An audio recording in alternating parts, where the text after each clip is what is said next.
হংকংকে হারিয়ে শ্রীলঙ্কার বিপক্ষে যেভাবে বাংলাদেশ হেরেছে, যেভাবে ভূপাতিত হয়েছে, যেভাবে প্রশ্নের জন্ম দিয়েছে, যেভাবে তাদের ফুল স্ট্র্যাটেজি, টস জিতলেই আমাদের ফিল্ডিং করা লাগবে এবং বাংলাদেশ প্রতিপক্ষকে ব্যাটিংয়ে পাঠাবে, এমনভাবে এটাকে মানে একটা পৌরাণিক তত্ত্ব দেওয়ার চেষ্টা করা হয়েছিল যে পৃথিবীর যে কোনো দেশ দল বাংলাদেশের বিপক্ষে যদি অ্যাক্সিডেন্টলি টস জিতে যায়, তাহলে তারা বাংলাদেশ ক্যাপ্টেনকে লিটন কুমার দাসকে জিজ্ঞেস করবে, ভাই আমরা টস জিতছি, আপনারা কি করবেন?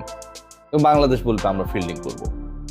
এই যে একটা কাল্পনিক ইউটোপিয়ান সিচুয়েশন ক্রিয়েট করা হয়েছিল লাস্ট তিনটা টস জয়ের পরে, যেভাবে দুর্বল প্রতিপক্ষের বিপক্ষে বাংলাদেশ আগে ব্যাট করার সাহস পায়নি, করে নাই, সেটা বাস্তবতায় নামিয়ে এনেছে শ্রীলঙ্কা।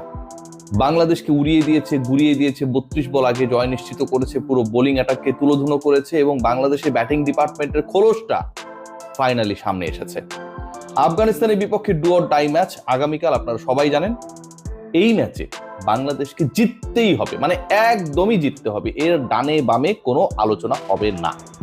এবং সেই ম্যাচের আগে অনেকগুলো প্রশ্ন রয়েছে, অনেকগুলো প্রশ্নের উত্তর খোঁজার চেষ্টা করছে বাংলাদেশ। এক এক করে সেই প্রশ্নগুলোর উত্তর খোঁজার চেষ্টা, সেই আলোচনাটা আপনাদের সামনে করতে চাই। 1 নাম্বার হচ্ছে 11-এ কতগুলো পরিবর্তন আসতে পারে।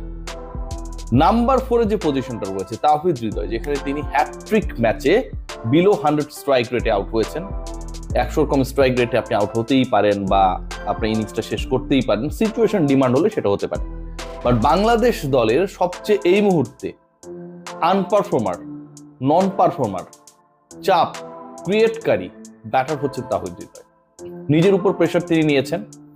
বাংলাদেশ দলের 11-এ তার থাকা নিয়ে এই এশিয়া কাপের শুরু থেকেই যখন প্রশ্ন উঠেছিল, ইভেন নেদারল্যান্ডস সিরিজ যখন চলছিল তখনও যে প্রশ্নটা উঠেছিল, সেই প্রশ্নের ফাইনালি একটা সমাধান হতে যাচ্ছে। যতটুকু শোনা গেছে, পরের ম্যাচটায় বাংলাদেশের বাঁচা মরার লড়াইয়ে তাওহিদ হৃদয়কে ছাড়াই 11 করা হবে এবং সেই জায়গাটায় কে খেলবেন সেটা আপনারা সবাই জানেন কম বেশি, সাইফ হাসান। নাম্বার 4-এ একটা বড় পরিবর্তন আসছে, এটা নিয়ে কোনো ডাউট নেই। পেস ডিপার্টমেন্টে তাসকিন আহমেদের সবশেষ পারফরম্যান্স গুলো যদি আপনারা দেখেন, খেয়াল করে দেখুন, নেদারল্যান্ডসের বিপক্ষে 2 ম্যাচ খেলেছিলেন তাসকিন। সেই 2 ম্যাচে তাসকিনের শিকার ছিল 6 উইকেট, একটা ম্যান অফ দ্য ম্যাচ হয়েছিলেন। তার আগের সিরিজে আমরা দেখেছিলাম তাসকিন আহমেদ সেখানটাও 3 দিন 6 উইকেট নিয়েছিলেন। এবং এবারের এশিয়া কাপের প্রথম ম্যাচে হি ওয়াজ বিট কস্টলি, বাট প্রথম ম্যাচটায় 2 উইকেট নিয়েছিলেন। 5 ম্যাচে 14 উইকেট নেয়া তাসকিন, যেই তাসকিন প্রতি 10 বলে একটা করে উইকেট নেন, সেই তাসকিন আহমেদকে জাস্ট হংকং এর বিপক্ষে একটু বেশি রান দিয়েছে দেখে আমরা 11-এ খেলালাম না। খেয়াল করে দেখুন, তাওহিদ হৃদয়কে আমরা খেলিয়েই যাচ্ছি। একসময় নাজমুল হোসেন শান্তকে আমরা ক্যারি করেই যেতাম অফ ফর্মের পরেও, ম্যাচের পর ম্যাচে খারাপ করার পরেও। সেখানটায় 5 ম্যাচে 14 উইকেট নেয়া তাসকিন একটা ম্যাচে ইকোনমিক্যাল ছিলেন না দেখে তাকে মহা গুরুত্বপূর্ণ ম্যাচে এগেইনস্ট শ্রীলঙ্কা, যেই ম্যাচটা জিতলে আজকে বাংলাদেশের অবস্থাটা অন্যরকম হতে পারতো, সেখানটায় বাংলাদেশ ম্যানেজমেন্ট লিটন কুমার দাসের দল ড্রপ করেছে।